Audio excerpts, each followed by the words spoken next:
Hi, ETAs. My name is Kayla Stewart. I am a former ETA from the 2016-2017 year. I hope you guys are having a great time at mid-year and enjoying your grants so far.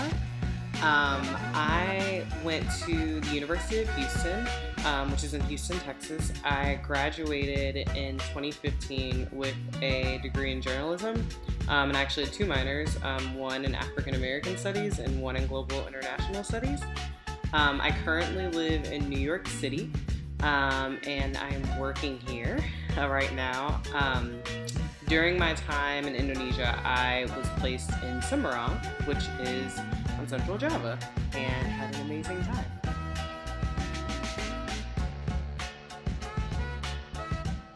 So, first question. At the midway point in your grant, what were some methods you used to set goals and feel successful in the second half? So you're halfway. First of all, congratulations. It's a huge accomplishment. Midway, I noticed with my cohort, and I'm sure it's very similar with you guys, some people were having an amazing time and were so excited. Some people were exhausted, were not having the greatest time, and some people were in between, enjoying it, but having the frustrations that come along with living in a different culture, in a different country, and trying to figure out how to adjust and how to make the best of your time. I definitely was someone who felt a mix of it. I came in really excited and feeling good about having finished my first half, but also really wanting to make my second half much better and leave a really good lasting impression on my community. So one thing that I really kind of struggled with in my first half was connecting with my co-teacher. My counterpart was amazing, and we had a pretty good relationship. He was really great. My co-teacher and I definitely struggled at times, and our personalities kind of clashed at times.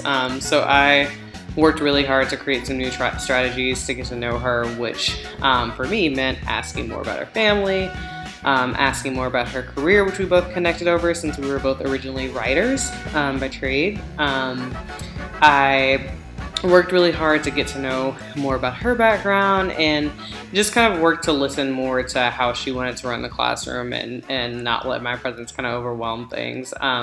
So yeah, it's a very kind of interesting rebranding time, if you want to call it that. I kind of just jotted down things that were really important to me. Also in connecting with my students, I was lucky enough to really have a good relationship with most of my students. Some, it was definitely still a struggle to get them talking, to get them speaking, to get them feeling comfortable to come to me with questions, particularly those students that, weren't the best at English and were a little bit nervous and apprehensive about talking to a native speaker. So I worked with how fast I talk, which you can probably notice in this video, and tried to just be more welcoming and tried to be more available outside of classroom hours, and get involved with clubs, even those I wasn't really a part of at my school. Really get to know my students, which really helped. So I had those goals in mind. I also had goals with my community. I at first really struggled with my community outside of my school. Being a woman of color in Indonesia was not easy by any means. And I went through a lot of kind of personal development with that there. So I worked to figure out how to not sweat the small stuff, which small stuff is in Indonesia tends to be big stuff in the United States. But I worked on learning how to do that and learning how to talk to people about things and just figure out how to kind of make it work for me and to engage with people that lots of times were just purely curious and lots of times just really wanted to know who I was and where I was from and what I was about. So working to not get so frustrated at times and just kind of be more open and willing to talk to people and have different conversations with people was a really big thing. There were also personal goals that I had, as I'm sure some of you have. You have this year to yourself, essentially. And, it's a year for many of you, either, if not right after college, a few years after college. So everyone in this group is in their 20s, and the 20s are a time of a lot of change and a time of a lot of personal development and growth. So I had goals, professional goals that I wanted to achieve, so looking into different jobs, and really developing my skills as a writer. So I read a ton. I wrote as much as I could. I was a co-editor for Indonesia Full. So I tried to get more involved with that and was leader of the Unity and Diversity Project to try to bump up our social media engagement and things like that. So yeah, just kind of dove into projects that I was really passionate about and really cared about, and tried to become a good version of myself within that year, and with those last few months left. So yeah. All right, second part of this question, where are you working now and what does your job entail? So I currently work full-time at a research center called the Research Alliance for New York City Schools, which is housed at NYU Steinhardt, it's an education school there. So I'm affiliated with NYU. I am the communications coordinator there. So my role is kind of a lot of things. I primarily edit academic papers and journals, articles. I work with the press on getting our reports out and our different blog outreach. I do various things on kind of working to maintain relationships with people at the DOE, people at Chalkbeat, which is this education website essentially. So yeah, my hands are kind of in a lot of things at this research center. I do not do research, so like data collection and things like that, but I do work more on the editorial side and making sure that people are prepared to give presentations and things of that nature.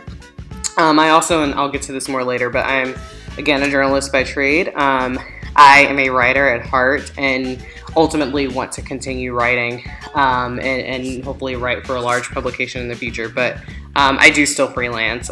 Prior to working in Indonesia, I was a research fellow at Upworthy, and I've continued freelancing for them post-grant, and I'm working with some other sites and getting my writing out there. So yeah, busy life that's basically focused in writing about things that I really care about, and with a kind of focus on marginalized communities and making the world a better place. Okay, after completing my grant, did I have a clear idea of what kind of job I wanted? So yeah, as you can see, I kind of consider myself a jack of all trades. Writing is kind of my passion. I'm really interested in human rights and culture and the intersections of race and gender, which kind of opens up a lot of jobs and opens up a lot of roles. So I had an idea of what I wanted to do. Of course, before Indonesia, definitely it kind of changed a bit in Indonesia. I think at the time that I was there, the election happened. It was a very intense election that I think was surprising for a lot of people, and it shifted things for me. I think kind of the ultimate goal that I had for whatever career I pursued, whether that was multiple careers, it was to help people. I'd always wanted to ultimately just help people across the world. And I think kind of going through the election in Indonesia definitely changed my perception of a lot of things. So it kind of made me push a bit more for public policy, not necessarily because of the attacks on the press, but just because I wanted to be in a position where I could do a lot of different things. I could write in a lot of different places, and I could produce work and content on things that mattered. And I felt like pursuing a role in academia could be an option. And kind of the great thing about writing and journalism is that, especially kind of in your 20s, it's something that you can do with another job. So I've always been a slight workaholic, and I think basically since I've been in college, I've always had like 2 jobs, or been out of college, I've had like 2 jobs. So yeah, I realized that I wanted to do both, but I was gonna have to put some effort into working a job that showed me a side of policy work, so that way when I was ready to apply to grad school, then I would have that kind of work experience and background. So yeah.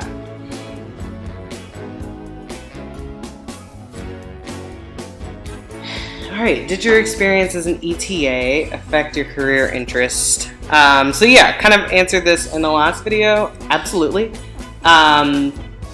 Again, did not want to give up writing and did not want to give up journalism. The beauty of our world is that you can kind of have multiple careers, especially when you are, people kind of lash out a lot on like liberal arts majors.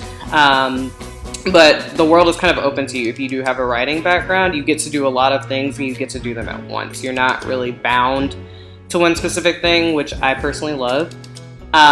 So yeah, kind of realizing that and reconciling with my jack of all trades nature, I looked into roles that would be challenging. I looked into roles that would open new doors for me and offered new experiences that I hadn't had. And that would ultimately lead me to, my ultimate kind of career path.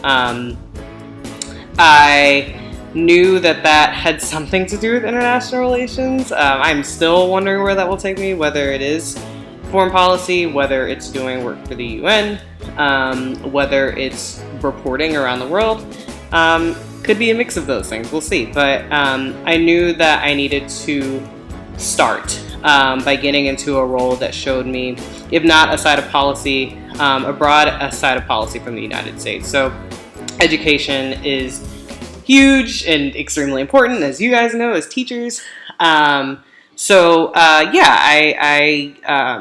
took all of that information while I was there. Again, the election was, I cannot express how incredibly important the election was in shifting kind of my career plans, or at least making me focus a bit more on where I was headed and kind of what I wanted to pursue.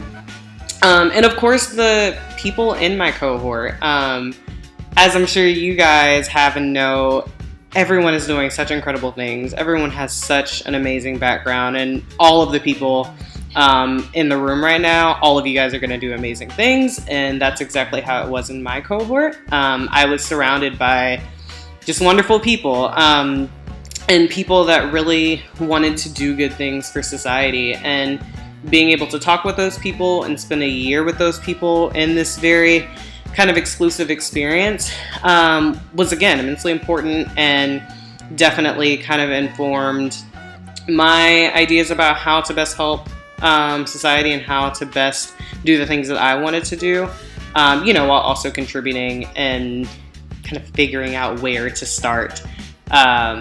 It was definitely helpful being around people who had very different paths and who had very different goals. So yes, to answer this question, this experience did the direction of my life in many, many ways, and I am exceedingly grateful for it every day. This is fun. I was looking for jobs prior to leaving for Indonesia. I would suggest, while I'm happy with my job, I wish I had taken a break. I started my job a week after getting back to the United States. I would not wish that upon anyone, especially if you were switching careers upon returning. I'm fine, it's great, but it is very hard. And even if you do like to work, you need to take a break. So all that said, should you still pursue looking for jobs while you're in Indonesia, try and negotiate just a little bit of time off if you can. It will help you down the road. That said, my interview was in Indonesia. I decided my room, I was living in a guest room in a hotel on campus at my school. I was at a boarding school. Mati lampu was very common. I really wanted this job and really wanted to make a great impression. So my first interview, we talked very briefly about my experience. It actually was during the words competition. So right after we took the students out for a movie night, and I dashed back to the hotel to have this interview.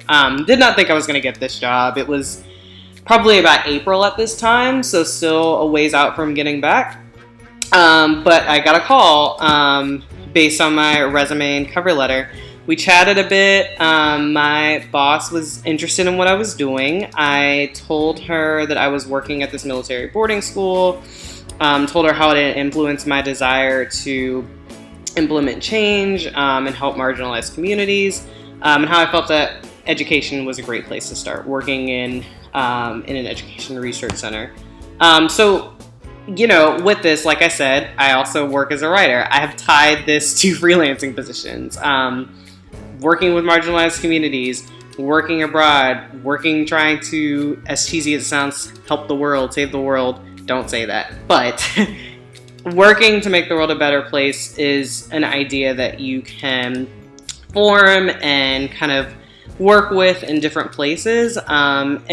And at Fulbright, you are implementing change, and you are going to be a memory for your students and your teachers and your communities for life. They will remember you. Your kids will message you when you leave. I am going to email my students back after this interview. But all that said, use those experiences to talk to your interviewer. My second interview, I actually got a hotel room in my city, and to avoid Monty Lampu happening at my school, which made no sense, but in my mind, I was like, this will hopefully have better internet connection, like hopefully nothing will happen. What happens in the middle of my interview? Monty Lampu. Totally did not think I was going to get this job. I got the job.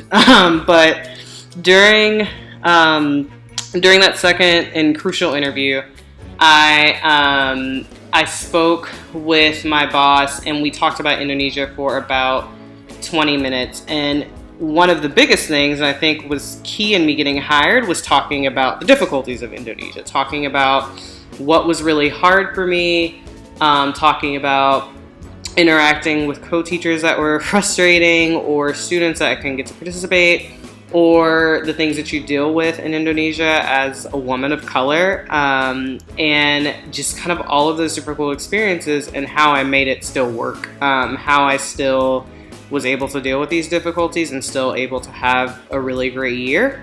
I think for my boss, that for her made it seem like, I was someone that could deal with a challenging workday or a challenging assignment or a challenging project and not just like fall apart.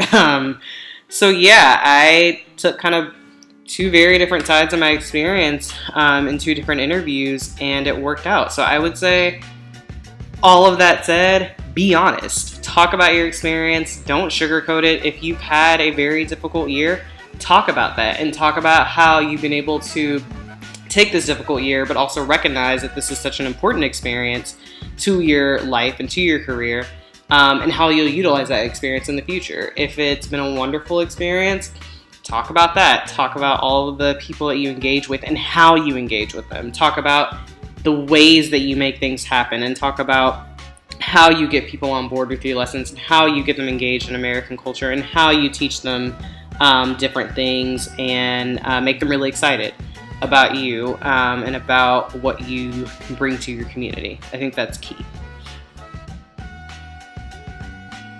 Okay, overall, what impact do you think being an ETA had on your career? It goes without saying, Fulbright, if I'm not mistaken, is the #1 fellowship in the world. This is a very prestigious fellowship. You guys are embarking within something that will follow you for the rest of your life. You have for those of you that have LinkedIn, you have like a Fulbright stamp. People hear that you're a Fulbrighter and they lose their minds.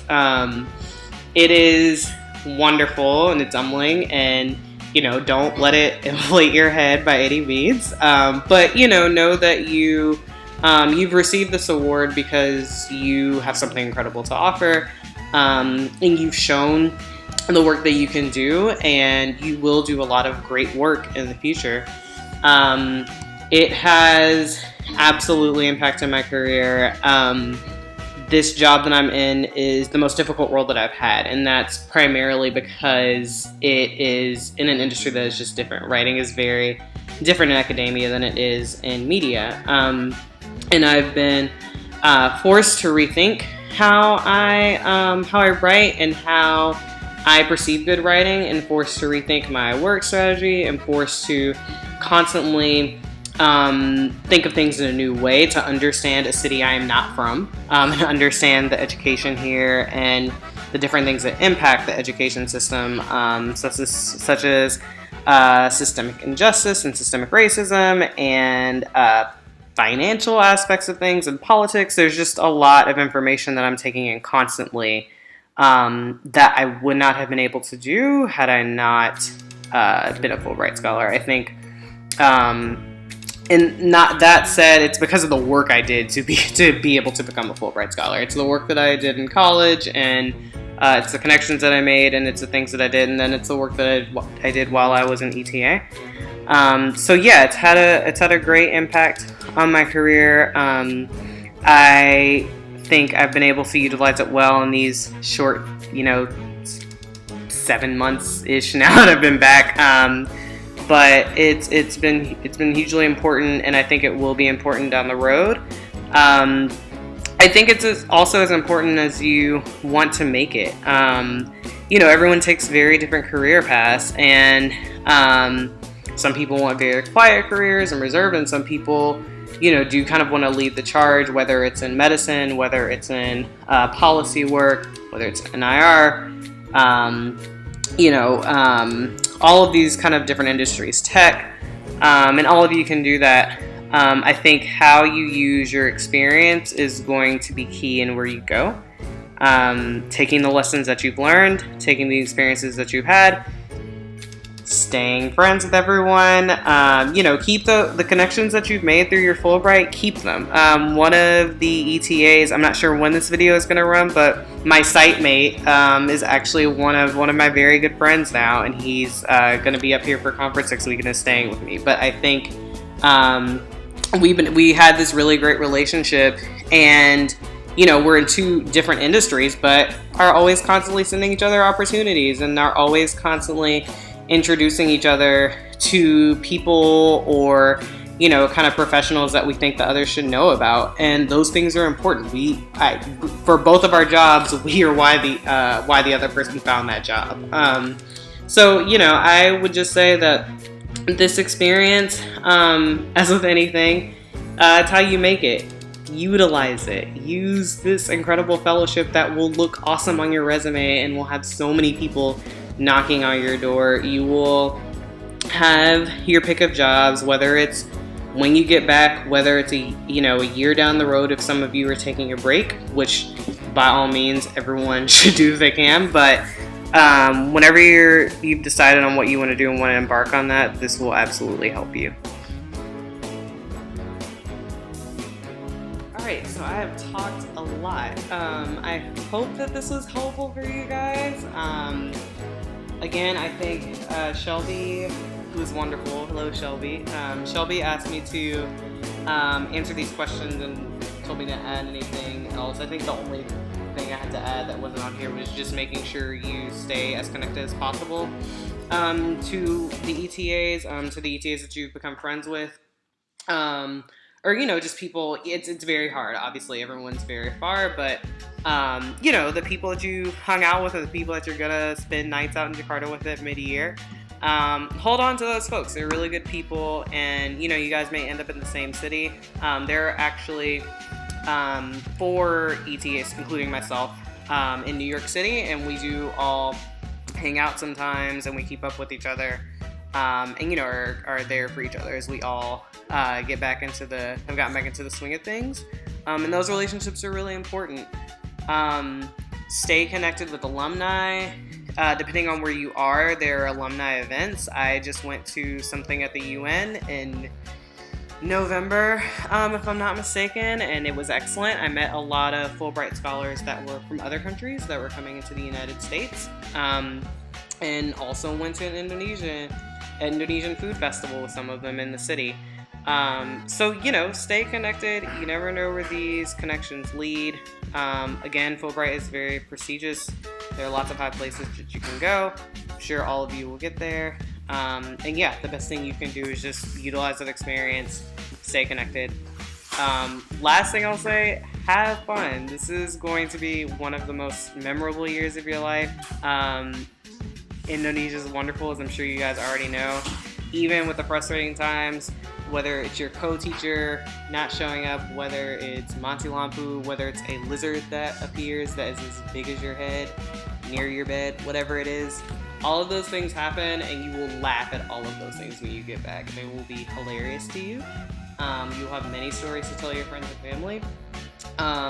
And you will go through a lot of personal development. It will, if it already hasn't, change you as a person. And 9 times out of 10 for the better. You're going to improve. You're going to be grateful for this experience.